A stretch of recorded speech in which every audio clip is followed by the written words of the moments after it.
صون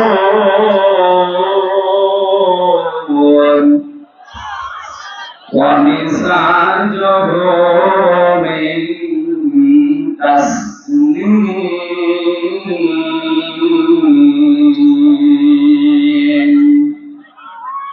عينا يشرب بها المقربون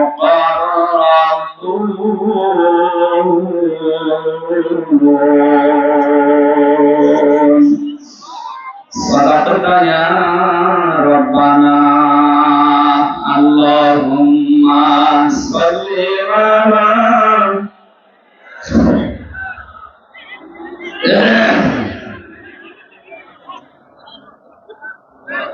وعلى سيدنا مولانا محمد بلغ العلا بكماله كشف الدجى من جماله حسنت جميع خصاله صلوا عليه وآله আলহামদুলিল্লাহ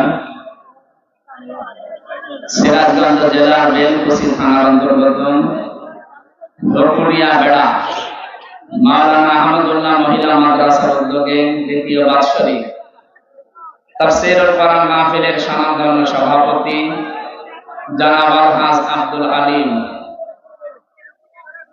সহসভাপতি জনাব আবু সাইদ সরকার, প্রধান অতিথি জনাব আমিরুল ইসলাম খান আলিম, বিশেষ অতিথি আলহাজ আব্দুল সত্তার আব্দুল সালাম ফকির, প্রধান মেহমান আলহাজ শেখ আব্দুল সালাম, বিশেষ মেহমান মাওলানা মুফতি আনোয়ারুল্লাহ কাসেমি, আতাল্লাহু উমরাহু ওয়া বারাকাল্লাহু ফি হায়াতি, বলেন আমিন। সম্মানিত মেহমান অধ্যক্ষ আলী আলম, আরিফুল ইসলাম সোহেল, এবিএম আশরাফ আলী স্বপন, ইঞ্জিনিয়ার মোহাম্মদ সামান আলী, এতক্ষণ যারা কথা বললেন মাওলানা হোসাইন মাহফুজ চুয়াডাঙ্গা, মাওলানা নজরুল ইসলাম সিরাজি, মাওলানা ইসমাইল হোসেন সিরাজি, মাওলানা আব্দুল ওহাব, সম্মানিত অতিথিবৃন্দ, প্রধান পৃষ্ঠপোষক আলহাজ আবুল কাসিম সরকার, সার্বিক তত্ত্বাবধানে আছেন জনাব তোফাজ্জল হোসেন জন্টু, অন্যান্য সম্মানিত ব্যক্তিবর্গ, সামনে বসা মুসলমান ভাইরা, পর্দার আড়ালের সম্মানিত মা এবং বোনেরা, প্রশাসনের ভাইরা, প্রাণপ্রিয় সিরাজগঞ্জবাসী, আল্লাহর দরবারে শুকরিয়া জানাচ্ছি যিনি কোরআন কারীম শোনার জন্য ধৈর্য এবং সহ্য আমাদেরকে দিয়েছেন। খুশি হয়ে বলেন আলহামদুলিল্লাহ। গভীর রজনী, এখন রাত 10:43 বাজে। বাংলাদেশ সহ বিশ্বে কোরআনে কারীম প্রচার যারা করেছে আপনি তাদের জীবনী দেখেন। শহীদ আল্লামা দিলওয়ার হোসাইন সাইদি রহমাতুল্লাহ আলাইহি, তার কথাবার্তার আমরা দেখেছি সর্বোচ্চ রাত 9:30 10টার ভেতরে শেষ হয়ে যেত, যা আমাদের গুলো শেষ হতে রাত 12টার আগে মনে হয় মাহফিল শুরু হয়। বিশেষ করে এই সিরাজগঞ্জ, পাবনা আর সাতক্ষীরা, আমার 64 জেলায় যাওয়া আছে। অন্যান্য জেলাতে আমি 10:30 11টায় শেষ করে দেখেছি। এই সমস্ত জেলাগুলোর মানুষ আসে রাত 9টা 9:30টার পরে। এরা একবারে খাবার দাবার খেয়ে আসবে রাত 12টা 1টা 2টা বাজে, যা হয় হোক, ফজরের নামাজটা পড়া লাগবে। কি শান্তি দেখেন তো।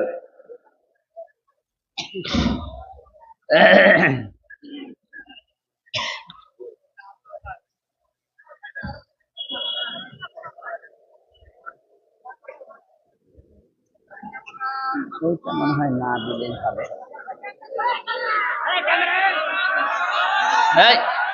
এভাবে থাকবে ভাই, কিছু করার নেই। কেন সে মাগরিব পরে থেকে কিছু বলেননি? বলছে কি বলা বলেছে?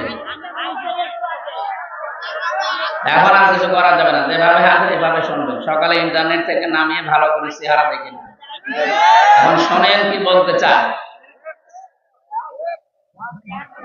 পৃথিবীতে মানুষের সম্মান মর্যাদা বাড়ে কিসে অনেকে জানে না। কোরআনে কারিমে আল্লাহ জানিয়েছেন, লিল্লাহ العزة ولرسوله وللمؤمنين ولكن المنافقين لا يعلمون এই পৃথিবীতে সম্মান আর মর্যাদা এটা আমি আল্লাহর জন্য, আমার রাসূলের জন্য, আর তোমাদের ভেতরে যারা ঈমান আনার পরে মুমিন হয়েছে তাদের জন্য। কিন্তু মুনাফিক যারা, এটা তারা জানে না। ওরা মনে করে সম্মান আর মর্যাদা জোর জবরদস্তি দখলের ভেতরে। এই জন্য 15.5 বছরে বহু চেষ্টা চালিয়েছিল সম্মান পেতে, সম্মান তো পায়নি, মানুষ কুকুরের মতো ঘৃণা করে। কয়েকদিন আগে আমি মৌলভী বাজার থেকে আসছিলাম, মাহফিল পাবো না এজন্য বঙ্গবন্ধুর হেলিকপ্টারে চলেন। ওরা আসার সময় ব্রাহ্মণবাড়িয়া যখন পার হচ্ছিলাম, তাল গাছ নারিকেল গাছের উপর দিয়ে একেবারে নিচ দিয়ে যাচ্ছিলাম। নিচের মানুষগুলো যা হাঁটা চলা করছে দেখা যাচ্ছে। পাইলট সাহেবকে বললাম, ভাই এই যে হুক আছে, হেলিকপ্টারের যে হুক আছে, কি টান দিলে খুলে পড়ে যাবো? এখানে হাত দেওয়া যাবে না, হাত দিলে কিন্তু পড়ে যাবে। মনে মনে ভাবলাম, আল্লাহ, 5 তারিখে যে 2 বোন একসাথে চলে গেল হেলিকপ্টারে, একটু খুলে যেতে পারিনি, যদি একটু খুলে যেত, আর আমাদের বাংলাদেশের এরিয়ার ভেতরে যদি পড়ে যেত, তাহলে খেলা দেখতাম। শহীদ প্রেসিডেন্ট জিয়াউর রহমান, ওনার স্ত্রী একজন বিধবা বেগম খালেদা জিয়া, তার একটা ছেলে মারা গেছে, একটা ছেলে আছে বাইরে, সে প্রায় কতদিন জেলখানায় আবদ্ধ। এরকম কঠিন পরিস্থিতিতে তার স্বামীর বাড়ি থেকে তাকে যেদিন উৎখাত করে, যেভাবে কাঁদছিল, এই কাঁদা দেখে সারা পৃথিবীর মানুষ যারা বাংলা ভাষা বোঝে, চোখের পানি তারাও কেঁদেছে। যে একজন মানুষ শুধু আনন্দ করেছে যে না, ঠিকই আছে। এই কথা বলে না, আমার মনে মনে হচ্ছিল যদি ওই দিন সত্যি হেলিকপ্টারের একটু হুকটা খুলে আল্লাহ যদি ফেলে দিত, অনেকে হাতের যে কিছু আছে এটা মিটাতে, যে যেমনি দিয়ে পারে একটু ভক্তা করে দিত, তখন বুঝতো ফেলা কারে। বিধবা মেয়ে লোককে আপনি বাড়ি ছাড়া করলেন, এর গজব মনে হয় আল্লাহ লাগিয়েছে যে আপনাকে দেশ ছাড়া করবে। মাত্র 4 মাসের ভেতরে 2 জন স্বৈরাচার দুনিয়া থেকে, তার দেশ থেকে বিদায় নিল, চরম অপমানিত হয়ে। কিছুদিন আগে বিদায় নিয়েছিল উনি, আর গতকালকে বিদায় নিয়েছে আর একজন ভাইরা ভাই। সবই স্বৈর শাসক। এই জন্য স্বৈরাচার যারা, তারা যেন শিক্ষা নেয় যে জোর করে সম্মান পাওয়া যায় না। কথা বলে না কেন? বহু চেষ্টা চালায়নি, ইউনিয়ন থেকে শুরু করে সংসদ পর্যন্ত প্রত্যেক জায়গায় শিকড় গেড়ে দিয়েছিল নিজেদের লোক নিয়ে, না তাও হয়নি। আল্লাহ পাক বলেন, ফাতিল কাবুতুহুম খাবিয়াতান বিমা যালামু। হে নবী, আপনি এই ঘরগুলো একটু দেখেন, এই সেই ঘরগুলো, এই সেই ঘরগুলো খাবিয়াতান, আমি জনশূন্য করে দিয়েছি, পরিত্যক্ত বানিয়ে দিয়েছি, উজাড় গৃহ বানিয়ে দিয়েছি, বিমা যালামু, তাদের জুলুমের কারণে। এটা যে কত বাস্তব তার প্রমাণ 2024 সালের 5 আগস্টের বিকাল আসতে আসতে আল্লাহ দেখিয়েছে। আপনি শুধু বাংলাদেশের দিকে তাকান, 630টা থানা আছে এই দেশে। কত? 630টা থানার যেখানে যেখানে জালেমদের বাড়ি ঘর ছিল, আপনি দেখেছেন খাবিয়াতাম বিমা যালামু, এদের জুলুমের কারণে আল্লাহ পুরা বাড়িকে পরিত্যক্ত করে দিয়েছে।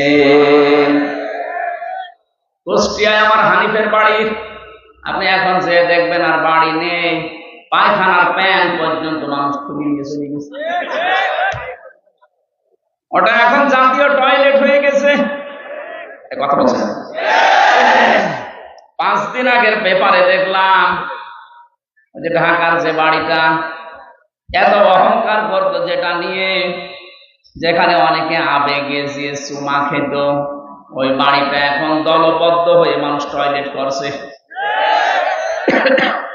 4-5 জনের ছবি দেওয়া দেখলাম পেপারে, এদিকে একজন, ওদিকে একজন, ওদিকে একজন, ওদিকে একজন, মেশিন লাগিয়ে শুরু করেছে। মনে হচ্ছে জামাতবদ্ধ পোশাক চলছে। কারণ আছে, কারণ নেই কেন? একবারে 4-5 জন যাচ্ছে। এবার আসেন কারণ আমি দেখাচ্ছি। কাবাঘর তাওয়াফ করছিলাম, 6ষ্ঠ চক্কর শেষ করে 7ম চক্কর দিয়ে উপরে গেলাম। হঠাৎ দেখি পেটের ভেতরে ব্যথা, যন্ত্রণায় ফেটে যাচ্ছে। এক পুলিশকে ডাকলাম, ইয়া আখি তাআল, এদিকে আসেন। কি? ওনারে বললাম এখানে ফার্মেসি আছে। কেন? এতক্ষণ তো আমার ভালোই লাগছিল, হঠাৎ এখন আমার পেটে ব্যথা করছে, আমি ঔষধ কিনতে যাব। উনি আমারে বলে, ইয়া হাজি ওর হজ্জা তাই না বিলাদুকা, ও হাজি দেশ কোথায়? জি তুমি বাংলাদেশ। বাংলাদেশ থেকে এসেছি। আমার দিকে তাকিয়ে বলছে ওর ভাষা দিয়ে যে, হাজি আপনি জানেন না এটা কোন জায়গা? না তো। আবু জাহেলের বাড়ি। আপনি এখনো পায়খানা না করে দাঁড়িয়ে আছেন, তাড়াতাড়ি করেন। পায়খানা করে দেখি আমার পেটের ব্যথা ভালো হয়ে গেছে। আল্লাহ যেন আমাকে হাতে ধরে জিজ্ঞাসা করতে চাচ্ছে, হামজা এত দূর থেকে আসলে 6,500 কিলোমিটার, কত? 6,500 কিলোমিটার দূর থেকে আসলে এত কষ্ট করে আর ওই শয়তানের বাড়ি পায়খানা না করে চলে যাবা, তাড়াতাড়ি করো। সত্যি এক কাজ করে দেখছি আমার পেটের ব্যথা ভালো। আমার তো মনে হচ্ছে জালেমদের বাড়িগুলো আল্লাহ খবিয়াতান বানিয়ে দিয়েছে মানুষের প্রসাব পায়খানার জন্য। ঠিক পর্যন্ত না, এর পরেরটা শোনেন। ইন্না ফি যালিকা লায়াতাল লিকাওমিন ইয়ালামুন। এখানে আলেম যারা আছে লামে তাকিদ আছে। ইন্না ফি যালিকা লাআয়াতান, আল্লাহ বলেন অবশ্যই এর ভেতরে শিক্ষা আছে। লিকাওমিন ইয়ালামুন, যারা জ্ঞানী মানুষ তাদের জন্য। প্রধান অতিথি, বিশেষ অতিথি, সভাপতি, দেখেন সব জ্ঞানী মানুষ। সামনে যারা আছেন আমি বিশ্বাস করছি আপনাদের জ্ঞান আছে। আয়াতের শিক্ষাটা তো জ্ঞানী মানুষ নেবে নাকি? কি এটা? আল্লাহ যে আয়াতান দিলেন, ইন্না ফি যালিকা, এর ভেতরে শিক্ষা আছে। কি সেই শিক্ষা? 15.5 বছরে এত বড় গভীর শিখর আল্লাহ যদি উপরে ফেলতে পারে, এদের বাড়ি ঘর যদি গৃহ বানিয়ে দিতে পারে, জনশূন্য করে দিতে পারে, ভবিষ্যতে যারা চেয়ারে বসবে এরাও যদি জালেম হয় তাদেরকেও আল্লাহ জনশূন্য করে দেবে। এইটা শিক্ষা। আমি জানি এই শিক্ষা অনেকে তো নেবেই না, আরো মনে করবো এরকম বলেই থাকে। যেদিন নিজের ঘাড়ে পড়বে সেদিন টের পাবে। মনে হয় এটা নষ্ট না করে খেয়ে ফেলে, এটা নষ্ট হয়ে যাবে। হ্যাঁ, অপচয় না করে শেষ করে ফেলে। সিরাজগঞ্জবাসী, তাহলে সম্মান, মর্যাদা, ইজ্জত কোথায় আছে এটা আমাদেরকে আল্লাহ জানিয়েছেন। সূরা মুজাদালা 11 নম্বর আয়াতের মাঝের অংশে আছে, ইয়ারফা'িল্লাহুল্লাযীনা আমানু মিনকুম ওয়াল্লাযীনা উতুল ইলমা দারাজাত। ইলা আখির আয়াত। না, কণ্ঠটা সমস্যা করছে।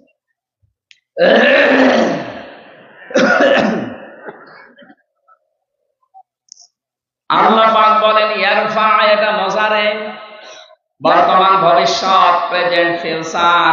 দিন যত যাবে তাদের সম্মান মর্যাদা বাড়তেই থাকবে। তাদের, তোমাদের ভেতরে যারা ঈমান আনবে, দুনিয়াতে যাদেরকে ইলম দেওয়া হবে, এই 2টা গুণ যাদের আসবে তাদের দিনের পর দিন মর্যাদা বাড়বে। প্রশ্ন আসতে পারে, তামাম দুনিয়ায় 850 কোটির উপরে মানুষ, সম্মান মর্যাদা বৃদ্ধি হওয়া দূরের কথা, আমাদের অন্তত হালকা পাতলা যাদের ঈমান আছে তারা আর মায়ের খাচ্ছি, কথা বলেন না কেন? যদিও সুসংবাদ, কালকে সিরিয়া স্বাধীন হয়ে গেছে। আমরা চাচ্ছি আল্লাহ খুব তাড়াতাড়ি ফিলিস্তিনটাও তুমি স্বাধীন করে দাও। মুসলিমদের এই শক্তি যত বৃদ্ধি হবে, প্রতিবেশী নামে কলঙ্ক এই দাদারা কত ভয় পাবে। আশপাশের যতগুলো রাষ্ট্র আপনি তাকান, পাকিস্তান, আফগানিস্তান, নেপাল, ভুটান, চীন, মায়ানমার, প্রত্যেকটা রাষ্ট্রের সাথে ওদের সম্পর্ক একটাও ভালো নেই। প্রতিটি বর্ডারের দিকে একটু খোঁজ নিয়ে দেখেন, পাকিস্তান বর্ডারে ওরা মার খায়, চীনের বর্ডারে মার খায়, আফগানিস্তানের একটা সরু বর্ডার আছে ওখানে গেলেও মার খায়, নেপালের মতো জায়গায় মার খায়, মায়ানমারেও মার খায় মাঝে মাঝে, শুধু মারে আমাদেরকে। এমন প্রতিবেশী পেয়েছি, শুধু মার খাই আমরা, ঘৃণা করি তাদেরকে, আমরা নিক্ষেপ করি তাদের এই আচরণের উপরে। সারা বিশ্বের মডেলদেরকে ওরা এতদিন পর্যন্ত জানিয়েছে বাংলাদেশের সংখ্যালঘু নির্যাতন হয়, অথচ বিশ্ব এখন দেখছে সবচাইতে বেশি সংখ্যালঘু নির্যাতন ভারতে হয়। ওখানে ওরা খ্রিস্টান মেয়েদেরকে উলঙ্গ করে নাচি হাঁটিয়েছে রাস্তায়। ও বিশ্বের খ্রিস্টান যারা আছে 250 কোটির উপরে, কি করছেন আপনারা? ওটাকে আপনার মেয়ে না, আপনার বউ না, আপনার বোন না, আপনার মেয়েকে বোনকে যারা উলঙ্গ করে রাস্তায় হাঁটাতে পারে, এ মুশরিকদেরকে আপনারা কিছু বলেন না কেন? আপনাকে বিবেক কি মরে গেছে? আমরা না পারি না তাই কিছু করি না, আপনারা তো অন্তত পারার জায়গায় আছেন। মসজিদ গুলো যখন ভেঙে ভেঙে ধোয়া তুলে, কি বললাম, ধোয়া তুলে মসজিদ গুলো ওরা ভেঙে ভেঙে মন্দির বানাচ্ছে। আজমির শরীফের নিচে নাকি ওদের মন্দির ছিল 1000 বছর আগে। আমরা যদি এখন বলি যে ঢাকার স্বামীবাগের ইসকন মন্দির 500 বছর আগে এখানে মসজিদ ছিল, কেমন লাগবে আপনার? বলেন। ওদেশে আপনারা সংখ্যা গুরু, এজন্য সংখ্যালঘু মুসলমানদের উপর অত্যাচার করেন। আমাদের ইসলামে যদি সত্যি এরকম কিছু থাকতো, এদেশে 4 ভাগ মাত্র হিন্দু আছে, একটারও এখানে থাকতে দিতেন না। আপনারা ধোয়া তুলবেন, এজন্য আগস্টের 5 তারিখের পর থেকে দেশের জনগণ নিজেদের দায়িত্ব নিয়ে মন্দির পর্যন্ত পাহারা দিয়েছে। বাংলাদেশ জামাত ইসলামের শ্রদ্ধাভাজন আমির ডাক্তার শফিকুর রহমান, উনি ওই দিনই ঘোষণা দিয়েছে, বাংলাদেশে মসজিদ যেমন পাহারা দেওয়া লাগে না, মন্দিরও পাহারা দেওয়া লাগবে না। এই জন্য কেউ যেন বিশৃঙ্খলা তৈরি করে বিশ্বের মান দরবারে আমাদেরকে কলঙ্কিত করতে না পারে যে আমরা সংখ্যালঘু নির্যাতন করি, বলে পাহারা দেন। আপনারা কোন জায়গায় আঘাত করতে পারেন ওটা কোরআনে কারীম আমাদেরকে আগে জানিয়ে দিয়েছেন। ওয়ালা তাসুবুল্লাযীনা ইয়াদউনা মিন দুনিল্লাহ।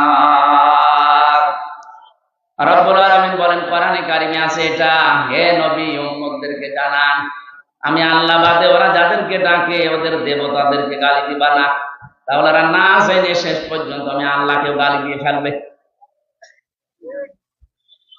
বাংলাদেশে মেজরিটি মাইনরিটি বলতে কিচ্ছু নেই, এটা হয়তো ভারতে থাকতে পারে, আমাদের দেশে এটা, কথা বলেন আরো জোরে বলেন।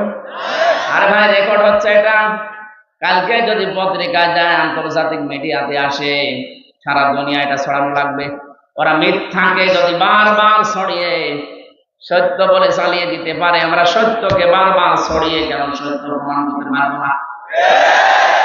ওদের সাংবাদিক দেখেছেন কি, ময়ূর রঞ্জন নাকি নাম জানো,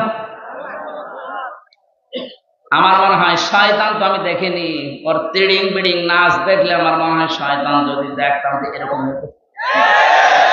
টাটকা নির্ভেজাল শয়তান, খালি বানানো কথা ছাড়া ওর মুখে কোনো কথা নেই।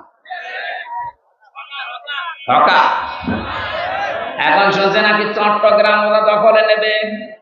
আরে ভাই আপনারা কি যৌতুক নেবেন নাকি? যৌতুক দেব কি করে? মেয়ে তো আমরা দেয়নি, মেয়ে তো পালিয়ে গেছে। পালানো মেয়ের কোনোদিন যৌতুক দেওয়া লাগে? বিয়ে এখনো আমরা গার্জিয়ান যারা বিয়েই মানি না, যৌতুক কিসের? আর যৌতুক নেওয়া দেওয়া হারাম। মুসলমানরা হারাম কাজ করবে না, আর হারাম কাজ কেউ করতে আসলে তারা ছাড়বে না। চোখ তুলে তাকান, সেভেন সিস্টার থাকবে। দাদারা ভয় পাচ্ছে, এমনি পাগল হয়ে গেছে ওরা। ডক্টর মোহাম্মদ ইউনূস শুধু একটু একটু হাঁ করেছিল, যদি বাংলাদেশ শান্তিতে না থাকে সেভেন সিস্টার শান্ত থাকবে না। ওরা পাগল হয়ে গেছে। কি গো, এতদিন বলেছি কি, আর এ কি বলছে? ওরা দুর্বিসন্ধি করে আমাদেরকে ভয় দেখাতে চিকিৎসা থেকে বঞ্চিত ঘোষণা দিয়েছিল। এখন 3 দিন দেখি কাঁদতেছে, না আপনারা আসেন, 40 ভাগ ছাড় দিলাম। দরকারে পাকিস্তানে যাব, তুরস্কে যাব, চীন দেশে যাব,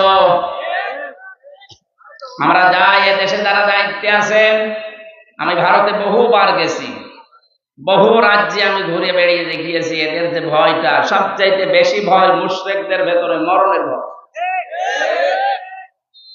সূরা বাকারার ভেতরে আল্লাহ জানিয়েছেন, ওয়ালা তাজিদান্নাহুম আহরাসান নাসি আলা হায়াতিন ওয়া মিনাল্লাযিনা আশরাকু। হে নবী, এই পৃথিবীতে সবচাইতে বেশি জীবনের প্রতি মায়া মহব্বত দেখতে পাবেন মুশরিকদের। কাদের? ওরা মরতে চায় না, যেভাবে হোক বেঁচে থাকতে চায়। ইয়াওয়াদু আহাদুহুম লাউ ইউআম্মারু আলফা সানা। ওদেরকে যদি বলেন তোমরা 1000 বছর বেঁচে থাকবা, ওরা বলবে আরো বাঁচতে চায়। মুশরিকরা সবচাইতে বেশি ভয় পায় মৃত্যুকে, আর আমাদের ঈমান যাদের আছে আমরা সবচাইতে বেশি ভালোবাসি মরণকে। কারণ মৃত্যু মুমিনের জন্য হাদিয়া, তওফা। এটা যত তাড়াতাড়ি আসবে, ওয়েলকাম দিয়ে ফেরেশতারা আপনাকে তার বানানো জান্নাতে ঢুকিয়ে দেবে। এটা আমি বানালাম না। সূরা নাহাল 32 নাম্বার আয়াতে আল্লাহ জানিয়েছেন, কিন্তু এটা মিলা লাগবে আবার আপনার জীবনে। আল্লাযীনা তাতাওয়াফাহুমুল মালাইকাতু তাইয়্যিবিনা ইয়াকুলুনা সালামুন আলাইকুম উদখুলুল জান্নাতা বিমা কুনতুম তা'মালুন। বলেন আল্লাহু আকবার। আল্লাহ পাক বলেন, মরণের বিছানায় যখন মুমিন আছাড় খেয়ে পড়ে, ফেরেশতা পাঠিয়ে দেয়। 2 জন, 4 জন, 5 জন না, মালাইকা বহু বচন দিয়েছেন আল্লাহ। হাজার হাজার ফেরেশতা আসে তোর কাছে। আসার পরে যদি দেখে তোর জীবনটা তাজ্জিব, পবিত্র ছিল। তাফসিরে মুফাসসির লিখেছেন, তাজ্জিবি না মানে এটা পোশাক পবিত্র না, শরীরের পবিত্র না, এটা বিশ্বাসের পবিত্রতা। ওদের বিশ্বাসের ভেতরে শিরিক ঢোকানো, আর আমরা যা করি আমাদের বিশ্বাসের ভেতরে ঈমান ঢোকানো। কথা বলেন না কেন? যাদের বিশ্বাসে শিরিক আছে পাল্টাবেন। আপনার বিশ্বাস যদি পবিত্রতা অর্জন করতে পারে, যখনই বিছানায় মরণে আছাড় খেয়ে পড়বেন, ফেরেশতারা বলবে উদখুলুল জান্নাহ, প্রবেশ করেন। শুধু প্রবেশ করবেন না, সালাম, শান্তির সাথে করেন। বিমা কুনতুম তা'মালুন, দুনিয়ায় যা করতেন সেইটার কারণে। ও বাংলার মুসলমানেরা, আমরা আহ্বান জানাবো, যারা দায়িত্বে আছেন, খুব তাড়াতাড়ি পররাষ্ট্র নীতির কিছু নিয়ম নীতি আছে। প্রতিবেশী নামে কলঙ্কে দাদাদের সাথে সব ব্যবসা বাণিজ্য, সব কূটনৈতিক সম্পর্ক ছিন্ন করে দিন।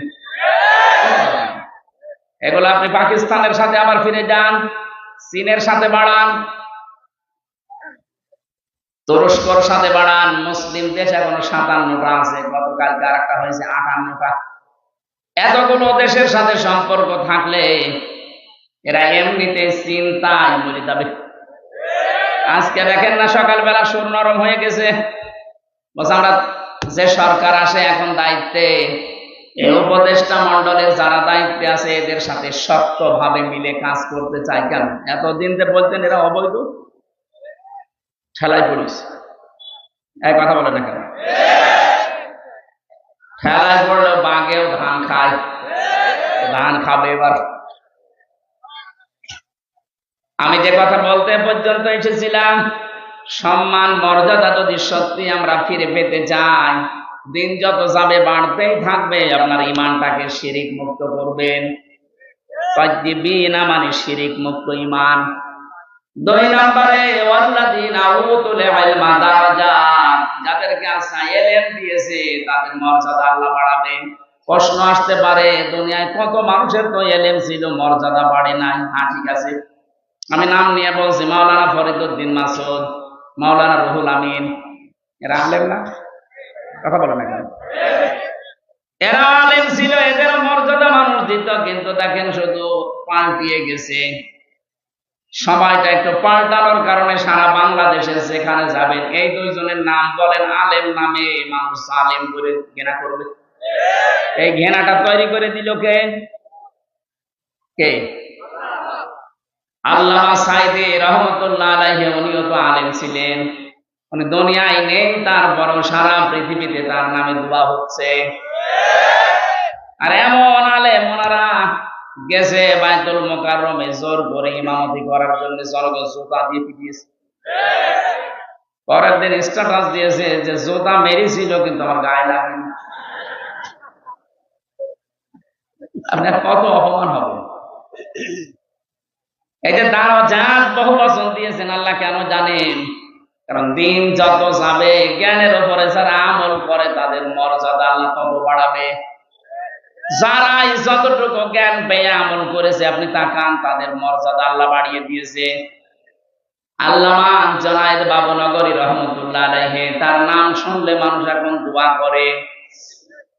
আল্লামা শাহ আহমেদ শফি রহমতুল্লাহ আলাইহি, তার নাম শুনলে মানুষ দোয়া করে। আর এরা জীবিত থাকতে দোয়া তো দূরের কথা, জুতা খায়। এখানে জ্ঞান অনুযায়ী আপনাকে কাজ করা লাগবে। জ্ঞানের বাইরে যদি কাজ করেন, হ্যাঁ হয়তো ভয়ে অথবা বিভিন্ন স্বার্থের কারণে মানুষ আপনাকে সম্মান দেবে, কিন্তু দিন যত যাবে আপনাকে আল্লাহ পচাবে। কথা বলেন না কেন? পৃথিবীতে সবচাইতে বেশি জ্ঞানের উপরে আমল করেছিল, কাজ করেছিল কারা? নবীরা। কারা? এবার নবীদের দিকে তাকান, সূরা ইয়াসিন 30 নম্বর আয়াত। ইয়া হাসরাতান আলাল ইবাদ মা ইয়াতিহিম মির রাসূলিন ইল্লা কানু বিহি ইস্তাহজিউন।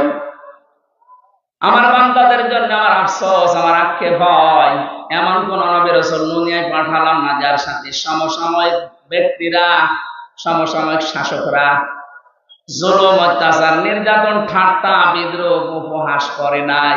এ কথা বলছে কে? আরো জোরে বলেন। নবীদের চরিত্র খারাপ ছিল? মানুষকে কষ্ট দিত? কেন তাদের উপর অত্যাচার? একটাই কারণ, আমি প্রত্যেকটা নবীর জীবনে অন্তত যতগুলো কোরআনে পেয়েছি, পড়ে দেখেছি, প্রতিটি নবীর জীবনে একই অবস্থা, কারণ তারা জ্ঞানের উপরে আমল করত। কথা বলে না কেন? জ্ঞানের উপরে আমল করতে গিয়ে অনেকের নাম পর্যন্ত তারা হারিয়ে ফেলেছে। হযরত মুসা আলাইহিস সালাম, ইহুদিরা তার নামটা পর্যন্ত পরিবর্তন করে দিয়েছে জোসেফ।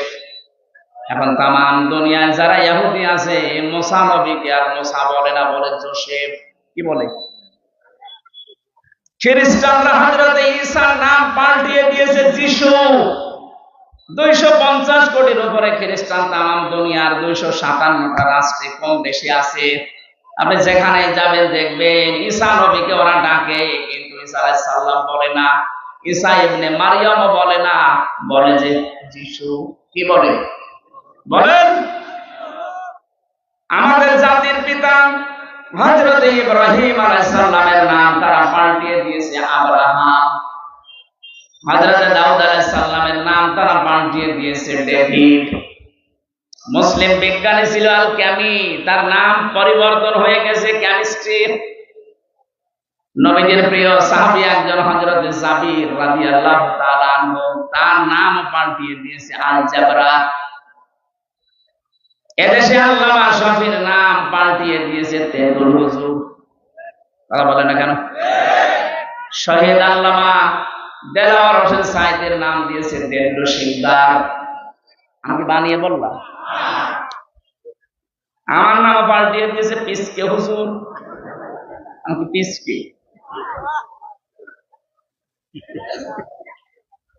সত্যি কথা বলতে কি, জ্ঞানের উপরে যারা দুনিয়াতে কাজ করবে, এটা ইহুদি খ্রিস্টান অমুসলিমদের কাজ। ওরা নাম পাল্টায়, ওরা নামের পরিবর্তন করতে পারলে ওদের আনন্দ লাগে।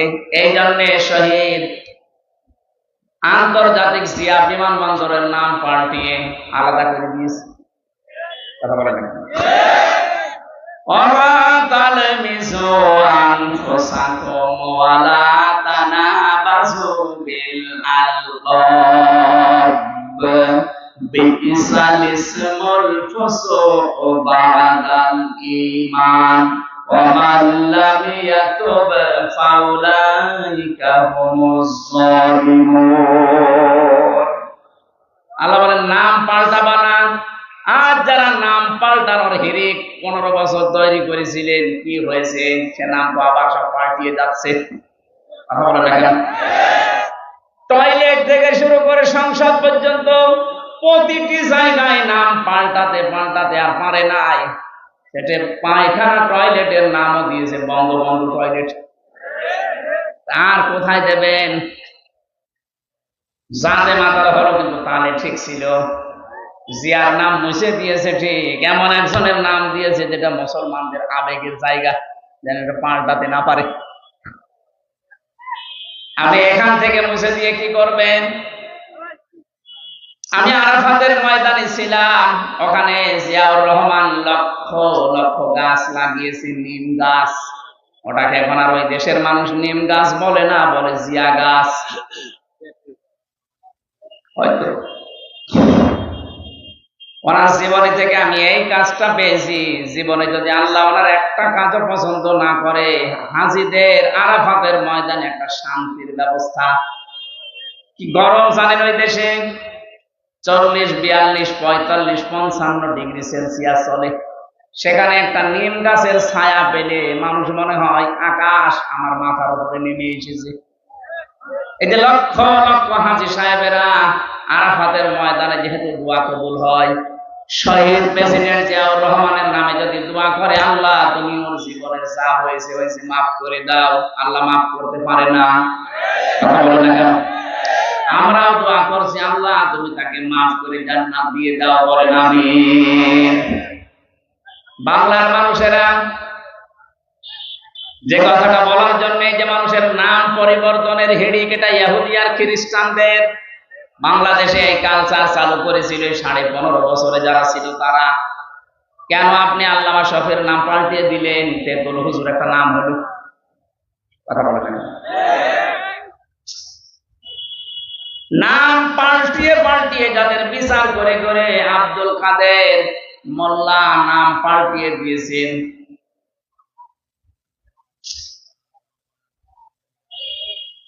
যে ময়দানে দাঁড়িয়ে বিচার করেছিলেন ওই ময়দান আবার রেডি হয়ে গেছে।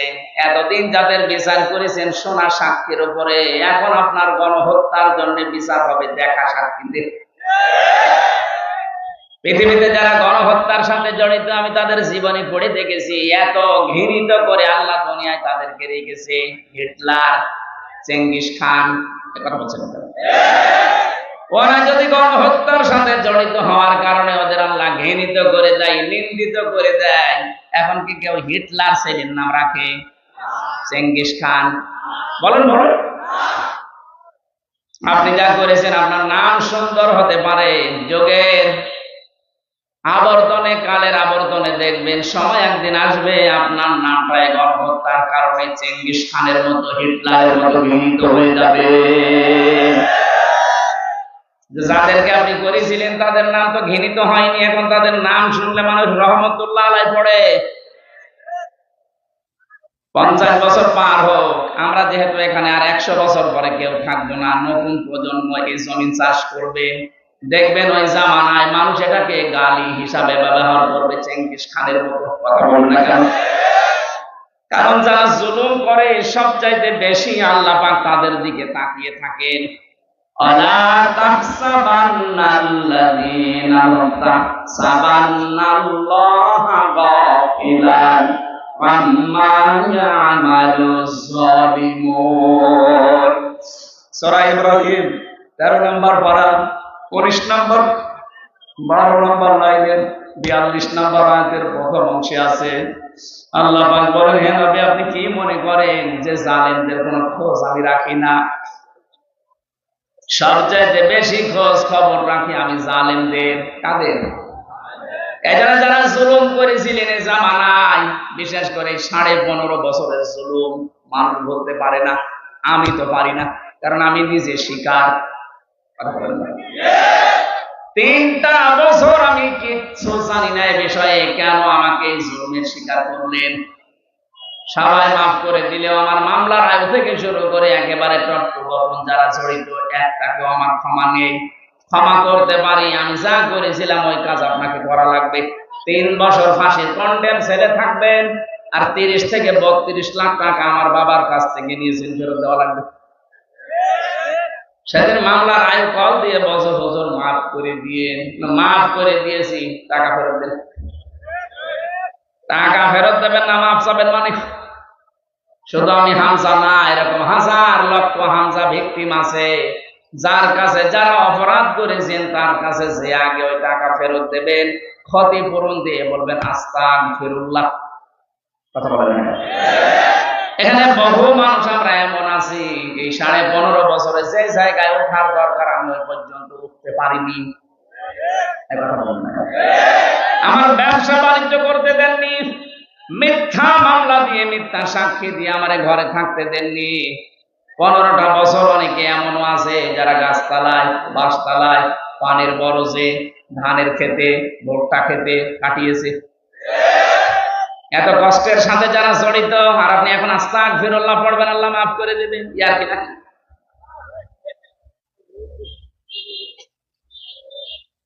আমি শুধু শিক্ষা নেওয়ার জন্য 2-1টা জায়গায় এগুলো বলেছি যে আমাকে কষ্টটা দেওয়া হয়েছিল রিমান্ডে, মাটির নিচে নিয়ে, জেলখানার কন্ডেম ছেলে ফাঁসির।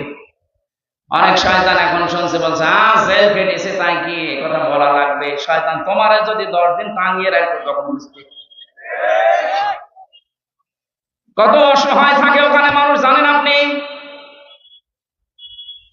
কি করেছেন ইসলামের জন্য, আপনার কি অবদান আছে বলেন তো দেখি? কেউ 8 বছর, কেউ 10 বছর, কেউ 14 বছর পড়ে আছে দুনিয়ায়, কেউ জানে না কি কষ্ট স্বীকার করেছে। এক একটা মানুষ, একটা দিন যায় মনে হচ্ছে 2 বছরের সমান। কেউ নেই আপনার আশপাশে, 24 ঘন্টা এতটুকু জায়গায় তালা মারা বসে থাকবেন, কতটুকু সময় পারবেন বলেন? ফখরুল ভাইয়ের কথা শুনছিলাম, উনি আমার কন্ডেম ছেলে, আমার ছেলে ছিল। যা তোমার সাথে কি করেছে আমি জানি না, আমার পায়ের ভেতর দিয়ে হাত দিয়েছে। সামনে যে লোহার ব্যারিকেড দেওয়া ছিল ছোট ছোট, ওর সাথে হাত লাগিয়ে তালা লাগিয়ে দিয়েছে। আরে ভাই 2-5 মিনিট পরে খুলে দে না। বছরের পর বছর 1.5-2 মিনিট সময় দিল টয়লেট করার জন্য। সকালে কয়েকটা পচা ছোলা দিয়েছে, তো পচা, পারলে কান্না করে ফেলে দেন। দুপুরে 1 মুঠ ভাত দিয়েছে, তা মনে হচ্ছে মাখিয়ে দিয়েছে। কয়দিন আপনি পারবেন? কয় সপ্তাহ পারবেন? 8 বছর, 10 বছর, 14 বছরের লোক পেয়েছি আমি। এত বড় বড় নখ হয়ে গেছে, ওরা দেওয়ালের সাথে খুশিয়ে খুশিয়ে ভাবে লিখে রেখেছে ভাঙা ভাঙা অক্ষরে, ভাই যদি কেউ বাইরে যেতে পারেন এই নাম্বারটা একটু জানাবেন যে আমি বেশি আছি। এখনো পর্যন্ত অনেকে জালেমের সাফাই গায়ের বলে, কি হয়েছে যে ওনার পালানো লাগলো? কি হয়েছে? আপনার সাথে তো হয়নি, আপনি টের পাবেন না। এই লোকটা জিজ্ঞাসা করেন। যাদের সাথে হয়েছে তারা যদি বলে যে আমি মাফ করে দিলাম, আমার কোনো দায় নেই, এটা আমারটা হবে, আমার টাকা ফেরত দেওয়া লাগবে। আমার মতো 3 বছর ফাঁসির কন্ডেম ছেলে বিনা কারণে পড়ে থাকা লাগবে, তাও যোগাযোগ বিচ্ছিন্ন হয়ে। এমনি দুঃখে বলছি না, আমার ছোট মেয়েটা আজ পর্যন্ত আমার কাছে আসে না, আমার চিনিও না। কি করেছিলাম আমি? তার আমি 7 মাস রেখে গেছি, এখন তার বয়স 4.5 বছর। মনে করে এরকম হামসার মতো বহু হুজুর আমাদের বাড়িতে দেখা করতে আসে, এ মনে হয় ওরকমই একটা হুজুর। যেদিন আমি জেল থেকে বাড়িতে আসলাম, নিচে এসে আমার বলছে, হুজুর চলেন আমাদের বাড়িতে চলেন। আমি যে ওর বাবা ও জানি না, মনে করছে আর একটা হুজুর।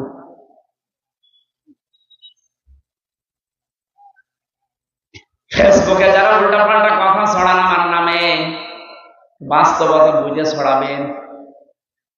কি ঝড় গেছে আমার এই ছোট জীবনের উপর, আপনি টের পাচ্ছেন।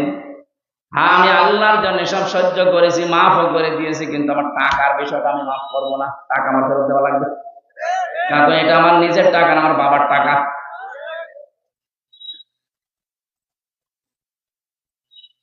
নামের হিড়িক যারা চালিয়েছিলেন এতদিন, কি হচ্ছে আপনাদের নাম এখন?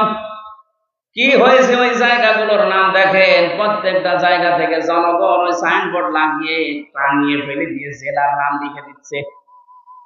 কুষ্টিয়ায় ওখানে একটা বানিয়েছিল ব্রিজ, নাম দিয়েছিল, এখন জনগণ ওইটা উল্টিয়ে লিখে দিয়েছে কুষ্টিয়া ব্রিজ। কি হইলো আপনার এই নাম দিয়ে? এই নামের হিড়িক যেন সামনে আর কেউ পরিবর্তন করার হিড়িক তৈরি না করেন, তাহলে আপনার 5 বছরের পরে নামটা কিন্তু পরিত্যক্ত হয়ে যাবে। কোরআনে কারিমে আল্লাহ এটা নিখবিয়াতান দিয়েছেন, আমি উজাড় করে দেব, পরিত্যক্ত বানিয়ে দেব। বলেন নাউজুবিল্লাহ। তাহলে আজকে থেকে সম্মান আর মর্যাদা যদি কেউ পেতে চায়, ঈমান আনা লাগবে শিরিক মুক্ত। কথা বুঝতেছেন? ঈমান আনা লাগবে শিরিক মুক্ত। প্রশ্ন আসতে পারে, আমাদের শিরিক মুক্ত হয়তো ঈমান না। আমাদের এরকম ঈমান আবু জাহেলের ছিল। কি বানিয়ে বলছি? এই যে আলেম বসে আছে মাদ্রাসার মহাতামিম, সূরা আনকাবুতের ভেতরে আছে, ওয়ালাইন সাআলতাহুম মান খালাকাস সামাওয়াতি ওয়াল আরদা লা ইয়াকুলুন্নাল্লাহ ফাআন্না তুফাকুন। রব্বুল আলামিন বলেন, হে নবী, ওদেরকে যদি জিজ্ঞাসা করেন আকাশ আর জমিন চন্দ্র সূর্য কে বানিয়েছে, লা ইয়াকুলুন্নাল্লাহ, নামে তাকদিরুনে সাকিলা, গ্যারান্টি দিয়ে বলবে আল্লাহ বানিয়েছে। এগুলো কে বানিয়েছে? ওরা গ্যারান্টি দিয়ে বলবে আবু জাহেল যে আল্লাহ বানিয়েছে। ও কাবা শরীফের সভাপতি ছিল, আপনি তো সিরাজগঞ্জ মসজিদের সভাপতি। সিরাজগঞ্জ গোল চত্বরের মসজিদের সভাপতি হয়ে আপনি বগল বাজাচ্ছেন যে আমি জান্নাতে যাব না, যাবে কে? আপনি যদি এরকম ঈমান নিয়ে জান্নাতের আশা করে বসে থাকেন, তে আবু জাহেল কি দোষ করেছিল? ও তো সিরাজগঞ্জের মসজিদের সভাপতি না, ও ছিল কোন মসজিদের? কাবার।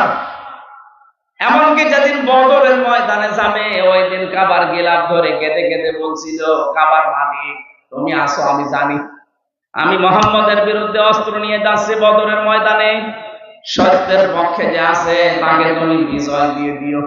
ওর দোয়া ছাতা কবুল হয়ে গেছে, কারণ তো সত্যের পক্ষে ছিল না। সত্যের পক্ষে যিনি ছিলেন, আল্লাহ তাকে বিজয় দিয়েছে। কথা বলে ঠিক কিনা? এটা আমার মূল কথা। আমরা যদি সত্যি ঈমান আনতে পারি, ঈমানটা শিরিক মুক্ত হওয়া লাগবে। শিরিক আমি এক কথায় বলছি, আল্লাহ যেটা পারে ওটা অন্য কেউ পারে, এই কথা বিশ্বাস করার নাম শিরিক। আর শিরিক যে করে সে মুশরিক। বুঝেছেন কিনা বলেন? না বললে আমি আবার রিপিট করব। আল্লাহ যেটা পারে ওটা অন্য কেউ পারে, বিশ্বাস করার নাম শিরিক। শিরিক যে করে সে মুশরিক। কথা বলেন। আলাহুল খালাকু ওয়াল আমরু তাবারাকাল্লাহু রাব্বুল আলামিন। আল্লাহ পাক বলেন সৃষ্টিটার হুকুম চলবে তার। এটা আমি বানালাম। সূরা আরাফের ভেতরে আছে 54 নম্বর আয়াত। আল্লাহ পাক বলেন সৃষ্টিটার হুকুম চলবে তার। যেহেতু জমিন বানিয়েছে আল্লাহ, এখানে হুকুম চলার কথা কার? সুতরাং এই জমিন আল্লাহর, এখানে যারা আল্লাহর আইন বাদ দিয়ে অন্য আইন দাঁড় করাতে চান তারা শিরিক করছেন। আর শিরিক যে করবে সে আরো জোরে। এটা বারবার বলছি কেন? কারণ এখন একটা মোক্ষম সময় চলছে। আপনারা জানেন সারা বাংলাদেশ থেকে যে এখন সংবিধান সংস্কারের কাজ চলছে, জানেন না? 96% মুসলমানের সবাই যদি আমরা আওয়াজ করি, যারা দায়িত্বে আছেন, সংবিধান এখন হবে এই দেশে মুসলমানের দেশে কোরআন। কারণ সংবিধান নামে একটা সূরা কোরআনে আল্লাহ দিয়েছেন, ফুরকান। ফুরকান মানে সংবিধান, ফুরকান মানে কি? এখানে 74টা আয়াত আছে, 73টা ধারা আছে। মুসলমানের দেশে যদি 73টা ধারা দিয়ে সংবিধান তৈরি করা যায়, এই দিয়ে যদি দেশ চালানো যায়, এই দেশটা হয়ে যাবে মিনি জান্নাত। আর আমরা এটাই চাই। এক কথা বলছি না কেন? এই জন্য আমরা আহ্বান জানাচ্ছি, সংবিধান যেমন সংস্কারের কাজ চলছে, পরিবর্ধনের জন্য আলেমদেরকে আপনারা ডাকছেন, একটু কথাটা মেনে নিন। এতদিন তো 53 বছর দেখলেন বিভিন্ন নিয়ম নীতি, এখন একটু এইটা দেখেন না কেন? এই ধারা লাগবে না, শুধুমাত্র এই 73টা ধারা একটু সংযোজন করে দিন। বাকি ধারা একটাও লাগবে না। আমি গ্যারান্টি দিলাম, 41 সাল টার্গেট দিয়েছিল, ওরা 41 সাল লাগবে না, 41 দিনের বাংলাদেশ মডেল হয়ে যাবে। চুরি হবে না, ডাকাতি হবে না, জেনা নেই, ধর্ষণ নেই। এই 73টা ধারার ভেতরে আল্লাহ সব লুকিয়ে রেখেছেন, শুধু এগুলো প্রয়োগ করা দরকার। কারণ যিনি বানিয়েছেন তিনি জানেন যে ওর দুর্বলতা কোথায়। কথা বলেন না কেন? এজন্য আল্লাহ ঠিক ওইভাবে করে আইনগুলো সেট করেছেন, একটাও নেই। এই জন্য আমরা নিরাপত্তা পাই না, স্বস্তিতে শান্তিতে নিশ্চিন্তে বাস করতে পারি না। অমান দাখালাহু কানা আমিনা। আল্লাহ পাক বলেন, কাবার যে চত্বরটা, আমি এটা কিন্তু নিরাপত্তা দিয়ে ঢেকে রেখেছি। কাবার যে এলাকাটা, এটা নিরাপত্তা দিয়েছে কে? কেন? কারণ এই জায়গায় আল্লাহর বিধান চলে, এখানে কোনো শিরিক নেই। আপনি কাবার এলাকার ভেতরে শিরিক পাবেন না। কাবার বাইরে যান, সেখানে চিন্তায় আছে, মারামারি আছে, ঝগড়াঝাটি আছে, কিন্তু কাবার ভেতরে আমি দেখেছি এটা নিরাপদ জায়গা। আল্লাহ কোরআনে কারিমে সূরা আলে ইমরানের 93 নম্বর আয়াতে জানিয়েছেন, ওমান দাখালাহু কানা আমিনা। এখন আমার প্রশ্ন, বাংলাদেশ কি কাবা শরীফ? ঘুমাচ্ছে? বলেন বাংলাদেশ কি কাবা শরীফ? কত দূরে এটা? 650 কিলোমিটার দূরে কাবা থেকে। তাহলে 56,000 বর্গ মাইলকে যদি কাবার মতো নিরাপদ বানাতে চান, স্বস্তি শান্তি নিরাপত্তা দিয়ে ঢেকে রাখতে চান, অবশ্যই এখানে কিছু একটা করা লাগবে। কি সেটা? সূরা আনআম 82 নম্বর আয়াত, 7 নম্বর পারা, 17 নম্বর পৃষ্ঠার 1ম নম্বর লাইনে আল্লাহ দিয়েছেন, আল্লাযীনা আমানু ওয়া লাম ইয়ালবিসু ঈমানাহুম বিযুলমিন উলাইকা লাহুমুল আমনু ওয়া হুম মুহতাদুন। আল্লাহ পাক বলেন, যারা ঈমান আনবে আর ঈমানের সাথে জুলুমকে মিশ্রণ করবে না। এখানে জুলুম মানে শিরিক। জুলুম মানে কি? যারা জুলুমকে মিশ্রণ করবে না ঈমানের সাথে, উলাইকা লাহুমুল আমনু। আল্লাহ যেন এভাবে দেখাচ্ছেন, উলাইকা লাহুমুল আমনু, এই মানুষগুলো শান্তির হকদার। সুতরাং আল্লাহ শান্তি দেওয়ার মালিক, স্বস্তি দেওয়ার মালিক, নিরাপত্তা দেওয়ার মালিক। রব্বুল আলামিন সূরা কুরাইশ নাযিল করে গ্যারান্টি দিয়েছিলেন কুরাইশদেরকে, লিলাফি কুরাইশিন ইলাফিহিম রিহলাতাশ শিতাই ওয়াস সাইফ ফালিয়াবুদু রাব্ব হাযাল বাইত আল্লাযী আত'আমাহুম মিন জু' ওয়া আমানাহুম মিন খাউফ। বলেন আল্লাহু আকবার। যদি এই ঘরের মালিকের ইবাদত করতে পারো, ক্ষুধা লাগলে খাবারের ব্যবস্থা আল্লাহ তোমাদের করে দেবে। আর যদি ভয় পাও, ভয়ের সময় নিরাপত্তা দেবে, স্বস্তি শান্তি ফিরিয়ে দেবে। আমাদের 56,000 বর্গ মাইল সত্যি যদি আমরা এখন নিরাপত্তা দিতে চাই, যেভাবে প্রতিবেশীরা আধা জল খেয়ে লেগেছে, নিরাপত্তা দিতে হলে, ষড়যন্ত্র থেকে বাঁচাতে হলে জাতিকে শিরিক থেকে বাঁচাতে হবে, তাছাড়া সম্ভব না। আর আমরা চাই এই জন্যে এদেশ যেন শিরিক মুক্ত হয়। বহু চেষ্টা আমরা বিভিন্ন কায়দায় চালাচ্ছি, কিন্তু জাতি এত অজ্ঞ, বিশেষ করে মেয়েরা। আবার শোনেন, আল্লাহ যেটা পারে ওটা অন্য কেউ পারে, বিশ্বাস করার নাম শিরিক। শিরিক যারা করে তারা সন্তান দিতে পারে কে? অন্য কেউ পারে। বিশ্বাস যারা করেন তারা কিন্তু শিরিক করছেন। আমি একটা উদাহরণ দিলাম না, আইন দিতে পারে আল্লাহ। আল্লাহর আইন বাদ দিয়া যারা অন্য আইন এখানে জারি করার চেষ্টায় আছেন, আপনি নামাজ পড়লে, রোজা রাখলে, হজ করলে, যাকাত দিলেও আপনি মুশরিক। আশা করছি আপনি বুঝেছেন। এরপরও যদি কেউ না বোঝার ভান করে থাকে, আপনাকে কোরআন শরীফ দিয়ে হবে না, বুখারী শরীফ দিয়ে হবে না, আপনার বাকারি শরীফ লাগবে।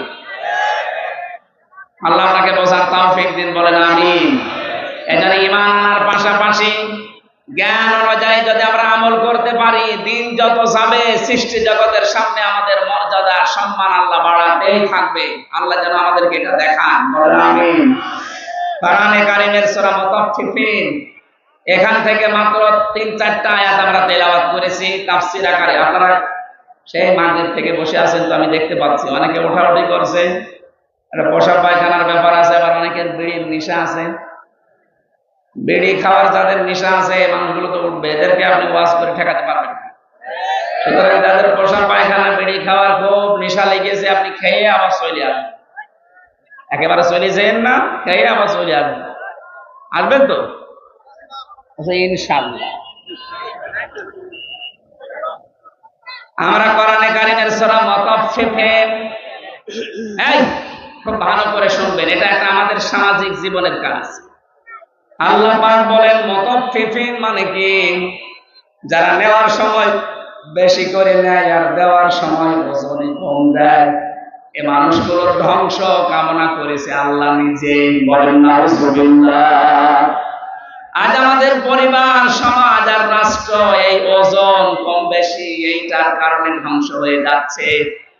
আমি যেমন বিশ্ববিদ্যালয়ে দেখেছি অনেক স্যার যারা আছে, যারা ডক্টর, বিভিন্ন ভার্সিটি থেকে তারা ডক্টরেট করে আসে, আল আজহার থেকে, মদিনা থেকে, বিশ্বের বিভিন্ন জায়গা থেকে তারা জ্ঞান আহরণ করে আমাদেরকে যারা শিক্ষা দেয়, তারা কিন্তু নেওয়ার সময় বিভিন্ন জায়গা থেকে ভালোই নিয়েছিল, কিন্তু দেওয়ার সময় আর সঠিকভাবে দিতে চায় না। তখন বলে প্রাইভেট পড়া লাগবে, কোচিং করা লাগবে, উনি অন্য বিশ্ববিদ্যালয় প্রাইভেটে যে ক্লাস করায়। আমি শুধু ভার্সিটির স্যারদের উদাহরণ দিলাম এই জন্যে, এটা প্রাইমারি থেকে শুরু করে একেবারে কলেজ পর্যন্ত সব জায়গায়, হাফিজি মাদ্রাসা থেকে একেবারে দাওরা মাদ্রাসা পর্যন্ত, 1 থেকে কামেল পর্যন্ত প্রত্যেকটা জায়গার জন্য বলছি, শিক্ষক যারা আছেন, নেওয়ার সময় যারা বেশি বেশি জ্ঞান অর্জন করেন, দেওয়ার সময় যারা সঠিকভাবে দিতে চান না ছাত্রদেরকে, তখন আবার প্রাইভেট পড়া লাগবে, কোচিং করা লাগবে, আপনি কিন্তু ধ্বংস হয়ে যাবেন। এক কথা বলছেন। আল্লাহ সূরার শুরুতে এইটাই জানিয়েছেন, ওয়াইলুল লিল মুতাফফিফিন আল্লাযীনা ইযা তালু আলান নাসি ইস্তাওফুন। ধ্বংস হয়ে যায় ওই মানুষগুলো যারা নেওয়ার সময় বেশি নেয়, দেওয়ার সময় কম দেয়।